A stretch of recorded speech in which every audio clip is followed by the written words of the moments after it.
ماں کی دعائیں تمہیں نبیوں کے ساتھ کھڑا کر دیں گی، باپ کی دعا تمہیں بڑے بڑے کتب ابدالوں کے ساتھ کھڑا کر دے گی۔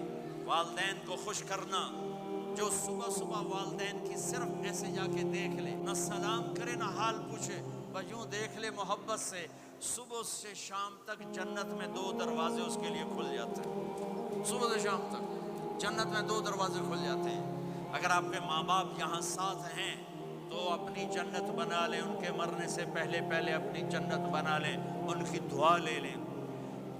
ہمارا ایک نوجوان ذمہ دار تھا، نہ نماز نہ روزہ نہ حج، کچھ بھی نہیں، اور غافل زندگی۔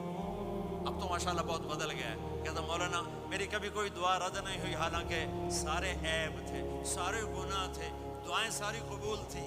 میں نے کہا وہ کیسے؟ کہ میں رات کو جا کے اماں کو بھی دباتا، اور اب بہت بڑا ذمہ دار اپنی ماں کو بھی دباتا، اپنے باپ کو بھی، پھر دونوں کے پاؤں یوں اپنے باہوں میں لے کر ان کو چومتا اور ان پہ سر رکھ کے دعا کرتا، میری ہر دعا قبول ہوتی تھی۔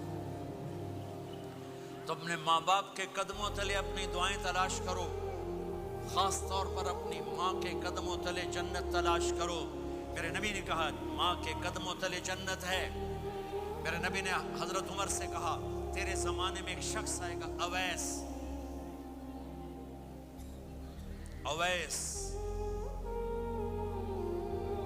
وہ رنگ کا ہوگا کالا، قد کا ہوگا چھوٹا، اور قبیلہ ہوگا قرن۔ جب وہ آئے تو اس سے دعا کروانا، تو بھی اور علی بھی۔ کہ وہ کس لیے؟ کہ اویس نے ماں کی خدمت کر کے وہ مقام حاصل کیا ہے، جب ہاتھ اٹھاتا اللہ ہاتھ رد نہیں کرتا۔ عمر علی کو اویس کی دعا کی ضرورت نہیں تھی، ہمیں سکھانا تھا۔ اس عمر کے زمانے میں ان کو پتہ چلا کہ اویس آگے ہیں، ان کو ڈھونڈتے ڈھونڈتے پہنچے میدان عرفات میں، نفل پڑھ رہے تھے، یہ ان کے پاس بیٹھ گئے۔ انہوں نے دیکھا 2 آدمی آ گئے، انہیں سلام پھیرا۔ اس عمر نے پوچھا کون ہو؟ کہ مزدور ہوں۔ کا نام کیا ہے؟ کہ اللہ کا بندہ۔ کہ ارے بھائی اپنا نام بتا جو تیری ماں نے رکھا ہے۔ کہ تم کون ہو؟ وہ پہلی دفعہ آئے تھے۔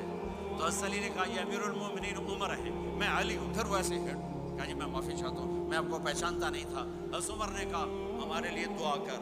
وہ رونے لگے میں آپ کے لیے دعا کروں گا؟ کہا ہاں تو کر، کہ میرے نبی مجھے کہہ کر گئے تھے عمر عمر عمر، علی علی علی، کہ اویس سے دعا کروانا۔ کیوں؟